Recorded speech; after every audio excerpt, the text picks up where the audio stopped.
पुराने जमाने की बात है कि मुल्क फारिस पर एक बादशाह हुकूमत करता था।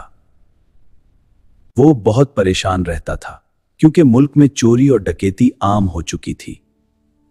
बेशुमार कोशिशों के बावजूद भी वो इस बुराई पर काबू नहीं पा रहा था। एक दिन बादशाह शदीद परेशानी के आलम में महल से निकलकर जंगल की तरफ चल पड़ा। वहां उसने देखा कि एक लकड़हारा निहायत मेहनत से लकड़ियां काट रहा है। लकड़हारा बादशाह को देखकर उसके करीब आया और अदब से अर्ज किया, बादशाह सलामत, आप किसी शाही सवारी में नहीं आए? बादशाह ने अपनी परेशानी की वजह बयान की। ये सुनकर लकड़हारा बोला कि अगर आप इजाजत दें तो मैं कुछ अर्ज करूं। बादशाह ने सर हिलाया तो वो कहने लगा। लकड़हारा बोला कि आप मुझे चंद दिन मुल्क पर हुक्मरानी की इजाजत दे दें, मुझे उम्मीद है कि मैं इस बुराई को खत्म कर दूंगा। बादशाह सलामत, इजाजत चाहता हूं। बादशाह ने हैरत के बावजूद उसे बखुशी इजाजत दे दी।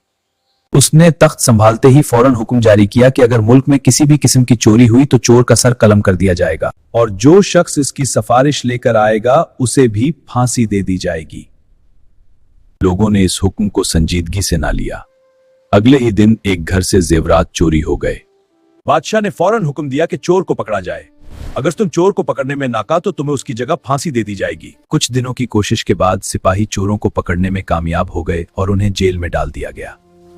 जो लकड़हारे बादशाह का बाप था के पास गए और दरखास्त की कि वो माफी की सिफारिश करें। वो कुछ लम्हे खामोश रहा, फिर संजीदगी से सर हिलाकर उनके साथ महल जाने पर राजी हो गया। जब लकड़हारे बादशाह ने अपने बाप को सिफारिशी के तौर पर देखा तो दरबार में आ गया। उन्हें भी जेल में डाल दिया जाए। फिर अपने जारी करदा उसूल के मुताबिक फैसला नाफिज किया गया। मुजरिमों को उनके जुर्म की सजा दे दी गई और जो सिफारिश लेकर आया था उसे भी कानून के मुताबिक अंजाम तक पहुंचाया गया। इस सख्त इक़दाम ने पूरे मुल्क को खौफजदा कर दिया। अब कोई शख्स रास्ते में पड़ी हुई चीज को भी हाथ लगाने की हिम्मत न करता। आहिस्ता आहिस्ता मुल्क से चोरियां मुकम्मल तौर पर खत्म हो गईं।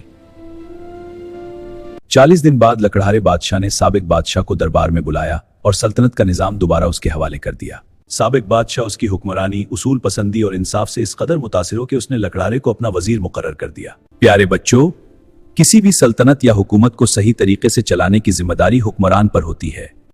अगर वो अपने उसूलों और कवानीन पर सख्ती से अमल करे तो हर बुराई को खत्म किया जा सकता है।